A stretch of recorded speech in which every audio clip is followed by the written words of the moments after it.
우리가 신명기 4장 44절부터 28장까지의 내용을 모세의 두 번째 설교 부분으로 이름을 붙였습니다.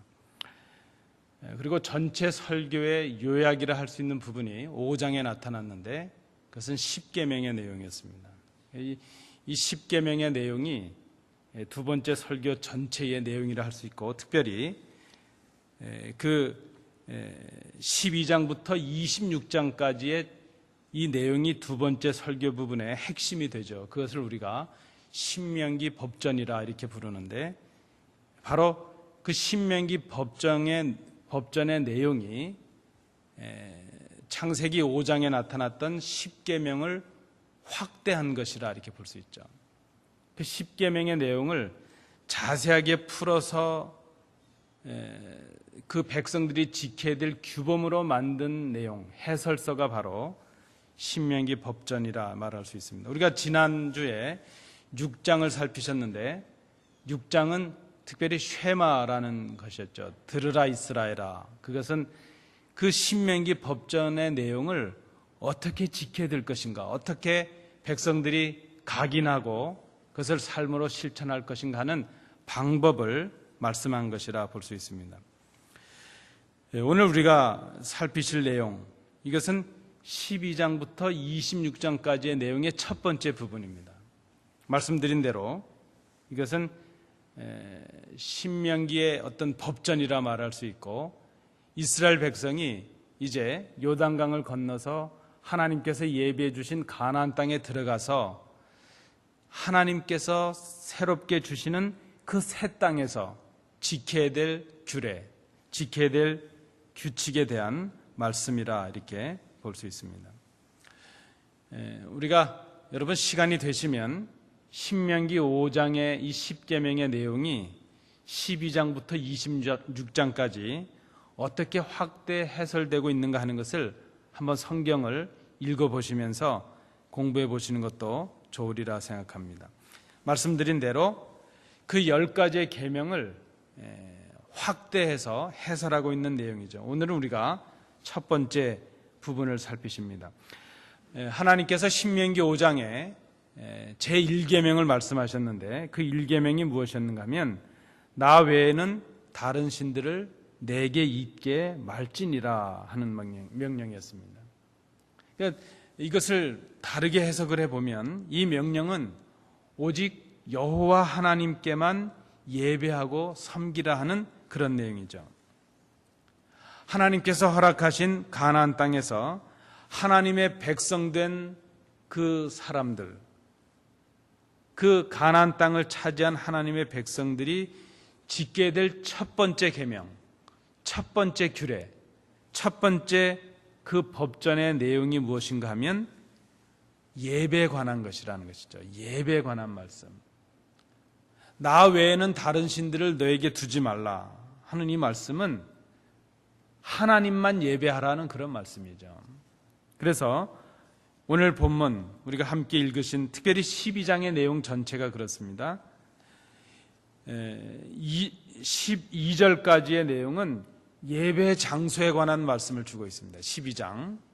그리고 13절부터 28절까지의 말씀은 제물을 어디서 주게 될 것이고 또 그 제물, 제사 드리고 난 제물을 어떻게 먹을 것인가 하는 것을 규정으로 주시는 말씀입니다. 특별히 오늘은 우리가 예배 장소에 관한 말씀을 나누시도록 하죠. 하나님의 백성들이 예배해야 될 것이 어디인가? 오늘 본문을 잘 보시면 오늘 본문은 하나님께 예배할 곳으로 오직 한 곳을 말씀하고 있습니다. 5절 말씀을 보시면 오직 너희의 하나님 여호와께서 자기의 이름을 두시려고 너희 모든 지파 중에서 택하신 곳.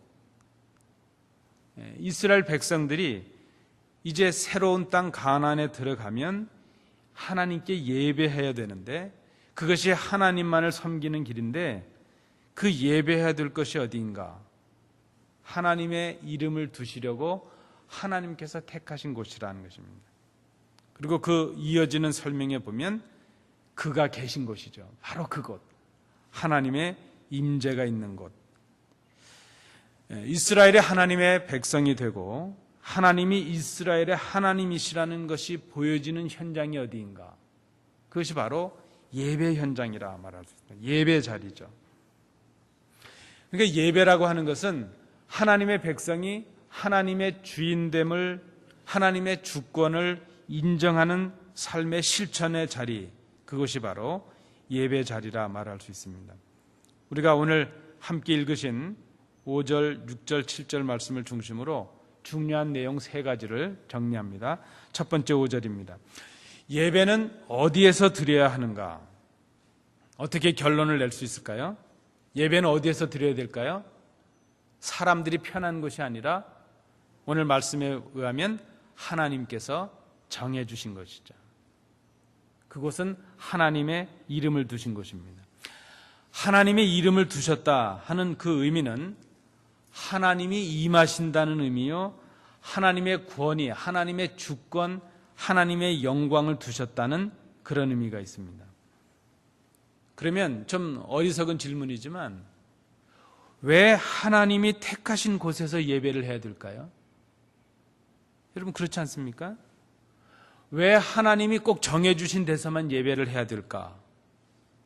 그저 그 백성들이 편한 곳에서 예배하면 되지 왜 하나님께서 정해주신 그곳에서만 예배를 하라 그러시는가? 그것이 바로 십계명의 첫 계명과 관련이 있다는 것입니다. 우상을 섬기지 말고 아무 곳에서나 번제를 드리지 말라. 너에게 나 외에는 다른 신들을 있게 하지 말라 하시는 그 제1계명과 관련이 있다는 것입니다. 13절을 보시겠습니다. 12장 13절입니다. 우리 함께 읽어보시겠습니다. 12장 13절 시작. 너는 삼가서 내게 보이는 아무 곳에서나 번제를 드리지 말고. 14절도 읽겠습니다. 오직 너희의 한 지파 중에 여호와께서 택하실 그곳에서 번제를 드리고 또 내가 네게 명령하는 모든 것을 거기서 행할지니라. 너는 삼가 내가 보는 곳 아무 곳에서나 번제를 드리지 말라 이렇게 말씀을 합니다. 이것은 이스라엘의 역사의 의미에서 보면 하나님께서 정해주신 중앙성소를 말하죠. 예루살렘 성전을 말한다 이렇게 말할 수 있는데 근데 오늘 본문을 잘 보시면 이 말씀은 엄밀하게 어떤 특정한 성전을 말하고 있는 것은 아닙니다. 어쨌든 왜 이런 말씀을 지금 하고 계실까 하는 것을 우리가 이스라엘의 역사를 기억하면서 살펴볼 필요가 있습니다. 이스라엘의 가나안 땅에 들어갔을 때 이미 그 가나안 땅에는 가나안 족속들이 살고 있었고 그 가나안 족속들은 자기들이 섬기는 신들을 가지고 있었습니다. 그리고 그들은 곳곳에 그 신들을 섬기기 위한 산당들, 신전들을 만들어 놓았죠. 예배 장소들을 만들어 놓았죠. 여러분 잘 아시는 세겜, 베델, 길갈, 실로 이런 도시들이 다 특별히 우상을 섬기는 가나안 여러 신들의 산당이 있었던 곳으로 알려져 있습니다. 근데 이스라엘 백성들이 들어가서 그 가나안 족속들을 내몰고 가나안 족속들이 섬기던 예배 장소를 그냥 자기들의 예배 장소로 삼았다는 것입니다. 분명히 모세를 통해서 하나님께서 이런 명령을 주셨는데 이스라엘 백성들은 가나안 땅에 들어가서 그 명령을 다 망각해버리고 맙니다. 그저 눈에 쉽게 보이는 대로 하나님께서 그렇게 하지 말라 그러셨는데 그저 내게 보이는 아무 곳에서나 번제를 드리지 말고 내가 정해준 그곳에서 예배하라 이렇게 말씀하셨음에도 불구하고 이스라엘 백성들은 그저 가나안 땅에 들어가서 시간이 지나면서 가나안 족속들이 섬기던 예배 장소를 그저 하나님의 예배 장소로 사용을 했다는 것입니다. 어떤 일들이 생겼을까요? 시간이 흘러가면서 자연스럽게 그곳에서 가나안의 풍습에 빠져들게 되고 세속에 물들게 되고 그 우상의 신들을 섬기는 그런 모습으로 타락하는 결과가 되고 말았다는 것입니다. 열왕기하 22장 23장에 보면 그 이스라엘을 개혁했던 한 왕이 나오는데요. 그 왕이 요시아라는 왕입니다. 요시아가 개혁했을 때 그 첫 번째 개혁의 모습이 무엇인가 하면 예루살렘 성전을 예배 장소로 회복하는 것입니다. 그래서 그 지방에 있었던 그 많은 산당들, 그저 무분별하게 하나님의 예배 장소로 사용되었던 그런 것들을 다 회파해버리는 그런 개혁을 하는 것을 봅니다. 왜 그랬을까요? 우상 숭배로 인해서 타락해버린 이스라엘 백성들, 하나님의 첫째 되는 계명, 홍해를 건너서 가나안 땅에 오기 전에 하나님께서 그 모세를 통해서 모압 평야 앞에서 주셨던 그 명령, 하나님만을 섬기라 하셨던 그 제 첫 번째 명령의 설명이었던 예배를 내가 지정해 준 곳에서 드리라 하셨던 그 하나님의 명령을 회복하는 것이었다는 것이죠. 여러분, 오늘 이 말씀이 십계명의 첫 계명과 관련이 있다는 것을 우리가 기억할 필요가 있습니다. 그러면 우리가 어떻게 하나님의 백성된 우리가 하나님 외에 다른 신들을 내게 있게 하지 말라 하신 이 하나님의 첫 계명을 준행한다는 것, 오늘 이 시대 현대적인 의미로 그것이 어떤 의미가 있을까 하는 것을 생각해 볼 필요가 있습니다. 오늘 1계명과 오늘 본문 12장의 말씀을 연결지어서 우리가 해석을 한다면 첫 번째로 우리가 생각할 것은 우리의 눈에 보이는 그 우상 숭배 자리들을 회파시켜야 된다는 것이죠. 하나님의 임재, 하나님의 이름을 두신 곳, 하나님의 영광을 두신 곳, 하나님이 명령하여 주신 곳, 그곳에서 예배해야 된다는 것입니다. 쉽게 우리의 눈에 보이는 곳, 우리가 쉽게 할 수 있는 곳, 그곳이 아니라 하나님께서 정해주신 하나님의 이름을 두신 그곳이 우리의 예배의 장소가 되어야 된다는 것이죠. 그러면 하나님의 이름을 두신 곳, 하나님이 계신 곳이 지금 우리가 생각하는 현대적인 의미로 어떻게 해석을 해야 될 것인가?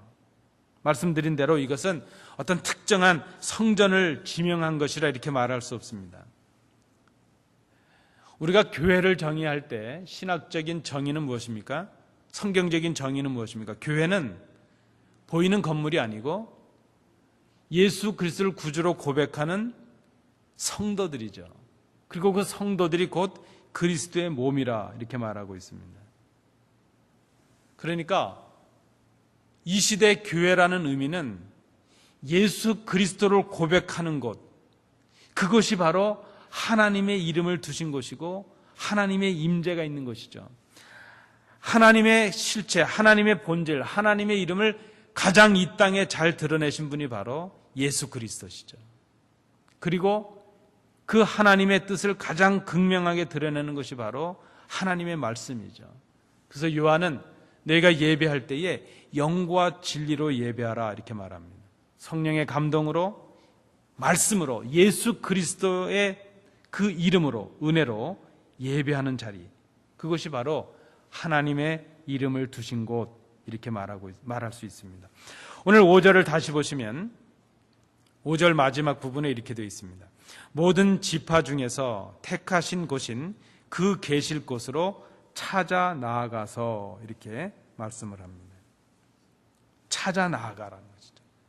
예수 그리스도의 이름을 두신 것, 하나님의 이름을 두신 것, 예수 그리스도, 그 하나님의 이름을 드러내신 예수 그리스도의 임재가 있는 것, 그리스도의 몸된 성도들이 모여서 예수를 그리스도로 고백할 수 있는 그곳, 그것이 바로 교회됨의 의미가 있다 말할 수 있고, 그것은 이 시대에 바로 교회라 이렇게 말할 수 있습니다. 히브리서 10장 25절 말씀에 모이기를 패하는 어떤 사람들의 습관과 같이 하지 말고 오직 권하여 그날이 가까움을 볼수록 더욱 그리하자 말씀을 합니다. 요즘 보면 이 시대는 참 모이기에 힘쓰지 않는 시대구나 하는 생각을 해봅니다. 점점점 모이기가 힘들어지죠. 요즘은 새벽기도 안 하는 교회들도 많죠. 어떻게 보면 못한다고도 할 수 있죠. 삶의 여건이 달라지기 때문입니다. 그죠?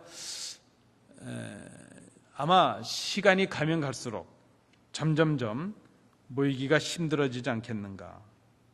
그런데 성경은 그렇게 말합니다. 모이기를 피하는 어떤 사람들의 습관과처럼 하지 말고 오직 권면하여 그날이 가까움을 볼수록 더욱 그리하자 말합니다.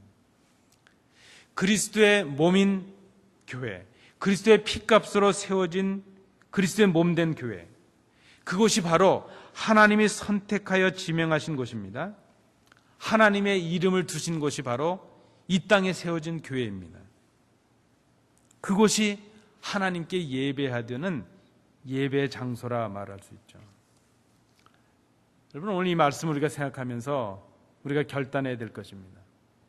내가 주인 되고 하나님이 아닌 것들을 경배하는, 우리가 쉽게 찾을 수 있는 그 자리, 눈에 보여지는 그 자리가 아니라 그리스도의 피값으로 세워지는 하나님의 이름을 두신 그 자리, 세상을 따라가고 쉬운 것을 따라가는 그런 세상을 경배하는 자리가 아니라 하나님이 주인 되시는 교회, 참 그리스도를 구주로 고백하는 그 성도들, 그리스도의 몸인 교회, 그곳에서 하는 예배, 그것이 바로 하나님께서 정하신 예배요, 하나님께서 원하시는 예배요, 우리가 회복해야 될 예배의 한 모습이라 말할 수 있습니다.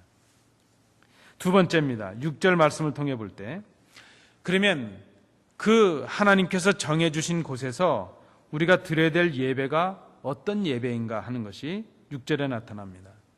이것은 특별히 제물을 드리는 모습으로, 구약의 제사는 제물을 드리는 것이 제사였으니까요, 제물을 통해서 하나님께 예배하는 것을 말하고 있습니다. 6절을 보시면 그것은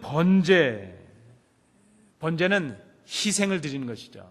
제물을 태워서 드리는 그 제물, 그래서 번제와 너희의 제물, 이것은 어떻게 보면 같은 의미로 볼 수 있죠. 이 제물이라는 말은 말 그대로는 희생이라는 의미입니다.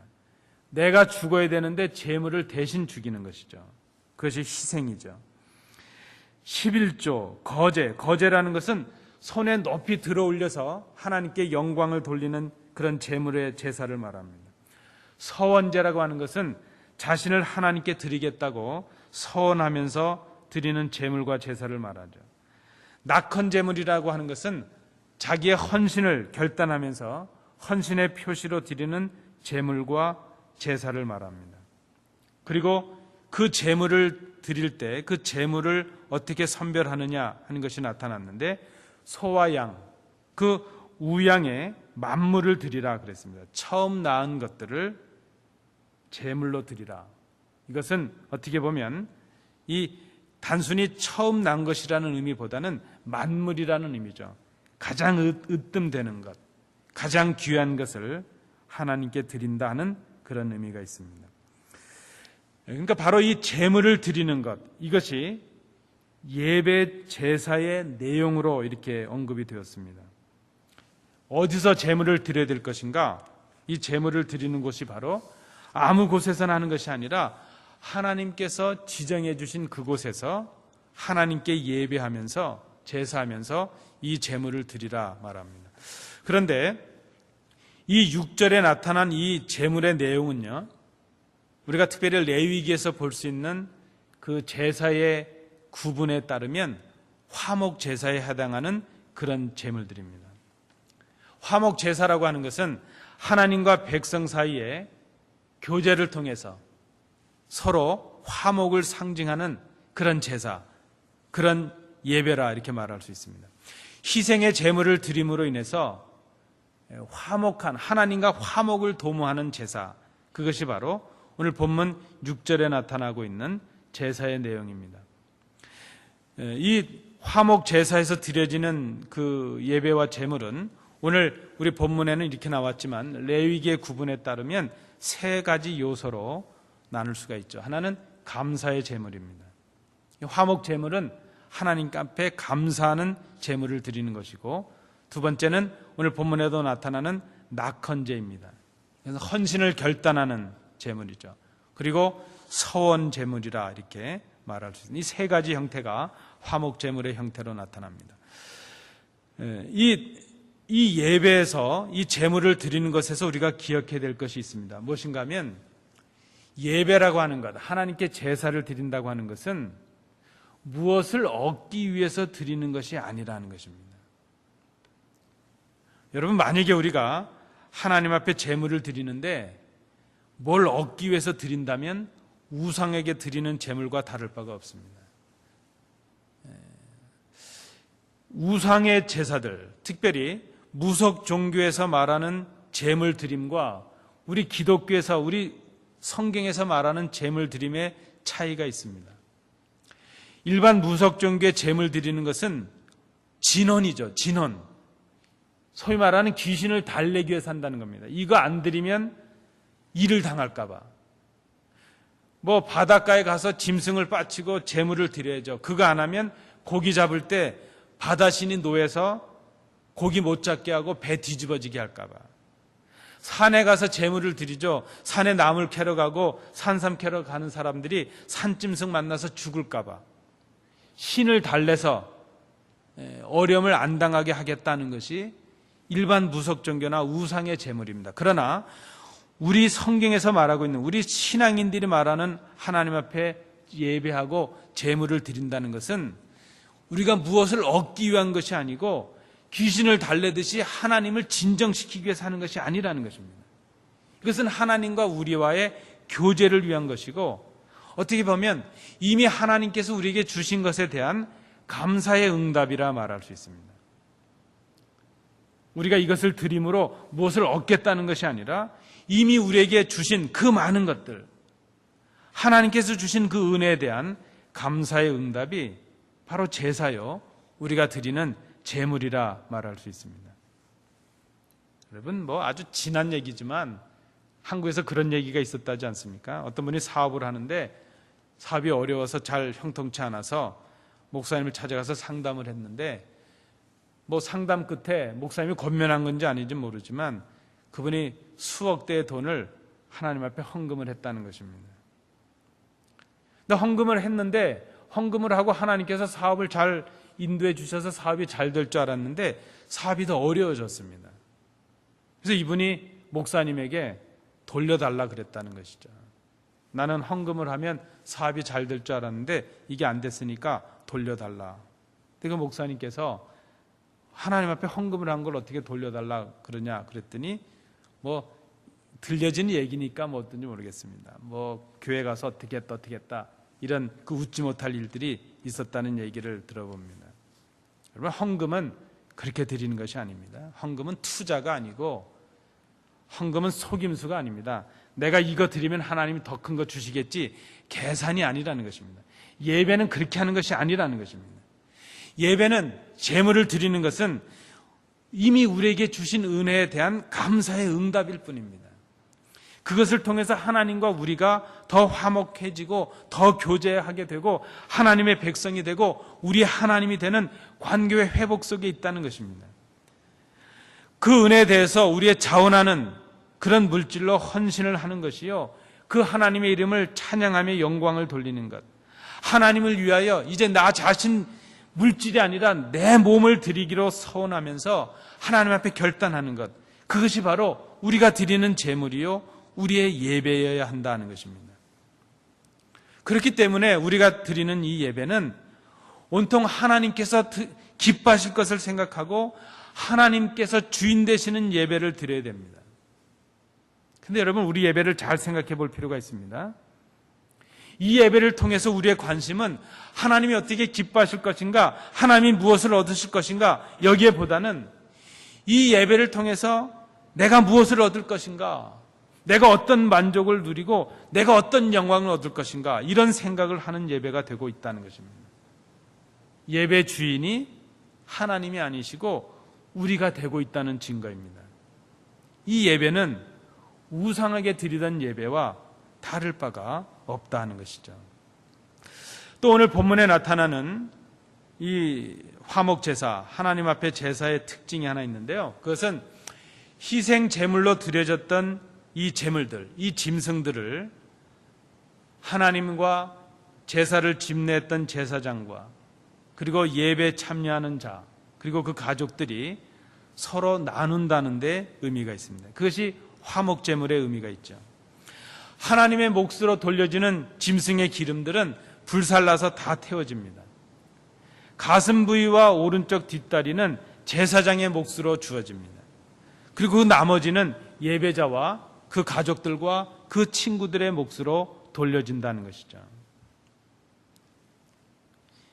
하나님이 지시하신 장소에서 하나님이 지정하신 제물을 드리고 그것을 통해서 하나님과의 교제가 회복됐다는 그 의미로 하나님의 것은 하나님께 드리고 제사장의 것은 제사장에게 드리고 예배 참여한 자들과 가족들이 그것을 나눔으로 인해서 하나님과 한 식구의 공동체가 되는 것이죠. 한 음식을 먹는 것이죠. 그것이 바로 예배의 본질이라는 것입니다. 주님은 참된 양식과 참된 음료가 바로 하나님의 말씀이라 말씀합니다. 바로 예수 그리스도가 우리의 제물이시요 우리의 참된 음료요 참된 양식이 되셨습니다. 이 시대 이 땅에 우리가 지금 드리는 예배는 예배를 드린 후에 예수 그리스도를 나누는 것이죠. 말씀이 육신이 되어 이 땅에 오신 예수 그리스도를 우리가 서로 나누는 것이죠. 그 말씀을 우리의 양식으로 삼아서 우리가 서로 교제하는 것, 그것이 예배를 통해 화목하는 교회의 본질적인 모습이라 말할 수 있습니다. 그러면 우리가 이 신명기 구약의 말씀을 신약의 예수님과의 관계 속에서 해석해내는 것이 중요하다 말할 수 있습니다. 오늘 우리가 이 예배를 생각해야 될 것입니다. 하나님께서 지시하신 대로 하나님께서 지정하신 장소에서 하나님이 정하신 제물을 드리고 있는가? 우리가 하나님께 드릴 때에 만물을 드리는 정성이 있는가? 내가 가진 모든 소유가 하나님의 것이라는 그런 결단으로 헌신하면서 제물을 드리고 있는가? 이제는 소유뿐만이 아니라 나 자신이 하나님의 것임을 고백함으로 나 자신을 드리는 그런 헌신이 우리에게 있는가? 여러분, 이것은 남을 탓할 것이 아닙니다. 우리가 하나님 앞에 예배자로 설 때마다 내 예배, 내가 드리는 이 예배가 하나님이 주인 되시는 진정한 그런 헌신과 결단을 동반한, 그리고 그 몸된 그리스도를 서로 나누는 진정한 교제로 이어지는 그런 예배인가 하는 것을 우리가 정직하게 돌아봐야 될 것입니다. 마지막 세 번째입니다. 오늘 7절을 통해서 우리가 말씀을 생각해 봅니다. 세 번째는 그런 의미에서 예배는 하나님의 복 주심에 대한 기쁨의 자리라 말할 수 있습니다. 예배는 어떻게 보면 잔치가 되는 것이죠. 축제라는 말은 좀 의미가 달라서 우리가 쓰기는 좀 뭐하지만 잔치의 자리가 바로 예배라 말할 수 있죠. 죄인들이 죄사함을 받는 자리, 이제 하나님과 멀어졌던 우리가 예수 그리스도를 통해서 하나님과 가까워지는 자리, 소원했던 성도들이 예배를 드리고 그 예수 그리스도의 말씀, 그 몸을 나눔으로 인해서 화목되어야 되는 자리, 그 자리가 바로 예배 자리라는 것이죠. 오늘 본문에 기록된 대로 그래서 예배는 하나님 앞에서 먹고 하나님께서 주신 복을 인해서 즐거워하는 자리요, 잔치의 자리라 이렇게 말할 수가 있을 것입니다. 하나님께서 주신 복으로 인해서 기쁨을 나누는 자리, 그 자리가 바로 예배 자리라는 것입니다. 하나님 앞에서 먹고 즐거워하면서 그 먹는 고기, 제물로 드려진 고기입니다. 우리가 나누는 교회된 성도들이 나누는 것이 무엇인가요? 성도들의 헌신, 하나님께 드려진 헌신, 하나님께 드려진 예물, 하나님께 드려진 우리 자신, 그것이 바로 우리가 서로 나눠야 될 양식이 된다는 것입니다. 하나님께 드려진 그 제물들, 하나님께 드려진 헌신들, 하나님께 드려진 그 사랑의 봉사들을 서로 나누는 것, 그것이 바로 예배 자리라 말할 수 있습니다. 아까도 말씀드린 대로 하나님께 드리는 것은 하나님께 드리고 나머지를 제사장에게 드리고 레위인과 예배자와 그 식구들과 친구들이 기쁨으로 나누게 됩니다. 하나님 앞에서 회복된 성도들로서 먹고 즐거워하는 자리, 잔치의 자리가 예배가 되어야 된다는 것이죠. 오늘 이 말씀에 대한 구체적인 규정이 13절부터 19절 그리고 20절부터 28절의 말씀에 언급이 되고 있습니다. 그 내용 중에 하나가 그것이죠. 이 기쁨의 자리에는 지파의 구별이 없어야 된다는 것입니다. 지파에 속하지 않은 레위 사람들도 그 자리에 참여하게 하라는 것이죠. 구별이 없고 차별이 없는 그 잔치의 자리, 그것이 바로 예배를 함께 하고 있는 예배 공동체의 자리가 되어야 된다는 것입니다. 결국 하나님의 백성들의 예배는 하나님과 화목됨으로 인해서 서로 화목됨을 나누는, 예수 그리스도의 말씀과 서로의 헌신과 사랑을 나누는 잔치의 자리가 되어야 된다는 것입니다. 여러분, 이러한 그 교회됨의, 예배됨의 의미를 회복했던 교회로 우리는 성경에 나타난 역사 중에 사도행전에 나타나는 초대교회를 예로 많이 들게 됩니다. 초대교회 그 예배 형태가 어땠을까? 사도행전 2장 44절부터 47절 말씀은 이렇게 기록을 하고 있습니다.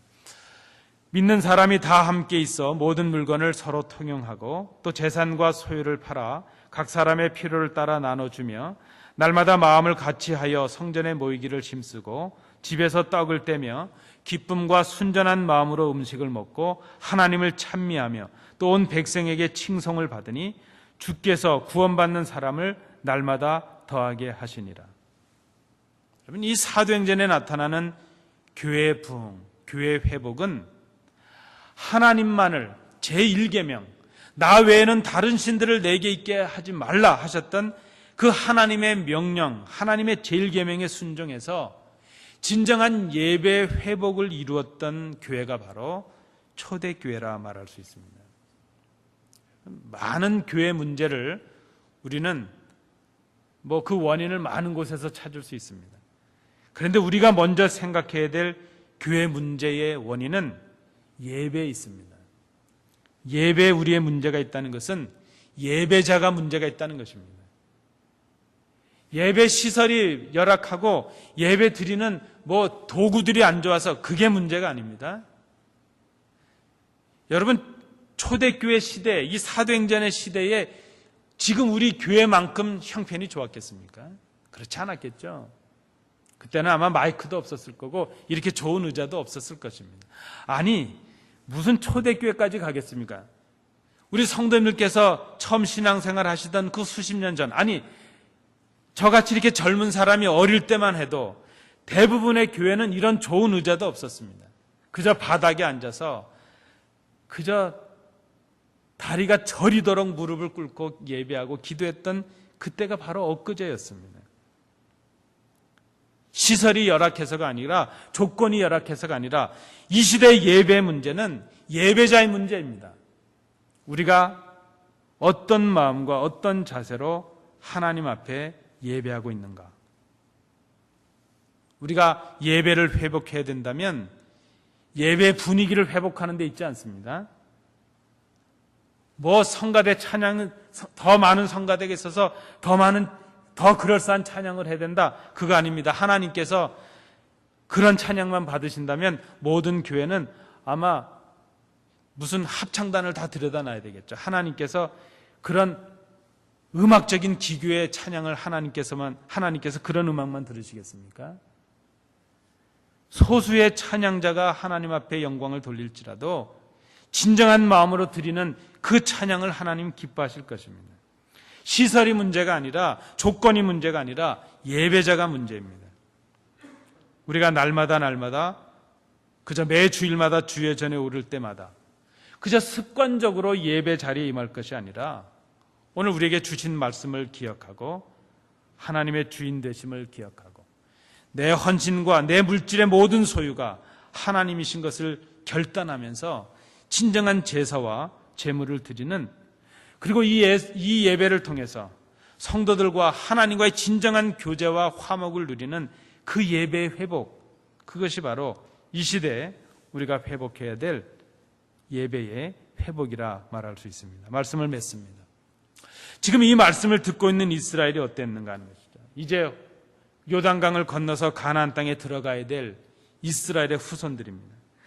지난 광야 40년 동안 이스라엘은 자신들의 소견에 옳은 대로 행했다는 것입니다. 8절을 보시면 우리가 오늘 여기에서는 각기 소견대로 행하였거니와 너희가 거기에서는 그렇게 하지 말지어다.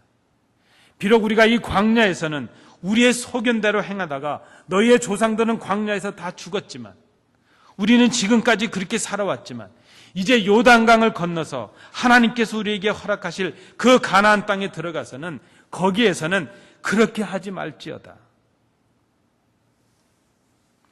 지난 40년 동안 이스라엘은 자신들의 기쁨을 위한 것이 예배라고 생각했습니다. 눈에 보이는 대로 자신들의 편한 대로 그저 그렇게 했습니다. 금붙이를 모아서 금상을 만들기도 하고 그렇게 자기들 마음대로 하나님의 뜻은 생각하지 않고 예배했습니다. 자신들의 소견에 옳은 대로 행했습니다. 그 결과는 광야에서 버림을 받는 것이었습니다. 그러나 이제 하나님께서 허락하실 새 땅에 들어가서 새롭게 하나님의 백성으로 살아가야 될 사람들은 그렇게 예배해서는 안 된다는 것입니다. 하나님께서 가르쳐 주신 대로 하나님께서 지정해 주신 장소에서 하나님께서 정해 주신 제물을 하나님께 드려라 하는 것입니다. 하나님의 주인됨을 회복하는 예배를 하라 하는 것입니다. 하나님만을 섬기는 예배를 하라 하는 것입니다.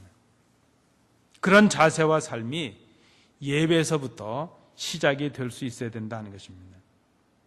그 첫 계명, 이스라엘 백성이 가나안 땅에 들어가서 지켜야 될 첫 계명, 첫 규례, 그것은 하나님을 바르게 예배하는 자들이 되는 것이었습니다. 사랑하는 성도 여러분, 우리의 예배를 정직하게 돌아볼 수 있기를 원합니다. 사람들이 하나님이 계신 곳 정하고 자신들이 원하는 곳에서 하나님의 주인됨이 없이 자신들이 주인이 돼서 자신들이 원하는 대로 제물을 드리고 자신들이 원하는 대로 하나님께 예배하면서 그것이 하나님께 영광이 될 것이라 그렇게 우리가 예배하고 있지는 않은지 우리 스스로를 돌아봐야 될 것입니다. 나 외에 다른 신들을 내게 있게 하지 말라 하는 이 계명, 이것을 예배를 관련해서 우리가 생각해 본다면 우리가 예배하는 그 자리에 하나님이 아닌 다른 것들을 세워놓고 있을지도 모릅니다. 하나님의 이름을 부리며 예배한다고 있지만 그 하나님 자리에 우리의 물질이 있을 수 있고 우리의 명예가 있을 수도 있고 내 자존심이 있을 수도 있고 때로는 그 자리에 나 자신을 세워놓고 그저 이름으로는 하나님께 예배하고 있다고 이렇게 말하고 있을지도 모릅니다. 우리의 예배를 정직하게 돌아보므로 하나님께서 주시는 그 기쁨을 회복하시는 복된 성도들 되시기 바랍니다. 이 시간 우리 합심해서 기도하실 때 그저 우리의 지난날의 예배들을 돌아보면서 이제 우리가 드려야 될 예배가 어떤 예배인가 하나님 앞에 새롭게 서원하며 결단하며 이 시간 함께 기도하시겠습니다. 은혜로우신 아버지 하나님, 오늘 저희들이 주의 전에 나와 하나님을 찬양하며 또 전처럼 그렇게 예배하는 자의 자리에 서 있습니다. 그저 습관적으로 예배하고 아무 생각 없이 예배했던데 이제 우리의 예배 그 한순간 한순간을 의미 있는 시간들로 생각하고 두려운 마음으로 서게 하시고 또 정직하게 돌아보는 저희들이 되게 하여 주옵소서. 하나님이 주인 되시는 예배, 우리의 헌신과 우리의 결단이 있어지는 예배, 그리고 그 예배를 통하여 예수 그리스도를 우리의 삶의 양식으로 나눌 수 있는 예배, 그렇게 화목됨이 있고 기쁨이 있고 잔치가 되는 예배, 그런 예배자들 저희들이 되게 하여 주옵소서. 우리 교회가 그런 예배를 회복함으로 하나님 기뻐하시는 교회가 되게 하여 주옵소서. 하나님만을 섬기는 그런 교회가 되게 하여 주옵소서. 지금까지는 그렇게 해왔을지라도 이제부터는 새로운 예배자들이 되게 하여 주옵소서. 주시는 은혜 감사드리며 예수님 이름으로 기도하옵나이다. 아멘. 이제는 예수 그리스도의 은혜와 우리 아버지 하나님의 크신 사랑하심과 성령님의 교통하심이 하나님께 나와 예배하며 오늘 주시는 말씀을 통하여 예배자의 신령한 모습을 회복하여 진정한 예배 회복을 통해 하나님께 영광을 돌리며 그 기쁨에 참여하기를 결단하는 주의 자녀들 위해 항상 함께 계시기를 간절히 축원하옵나이다. 아멘.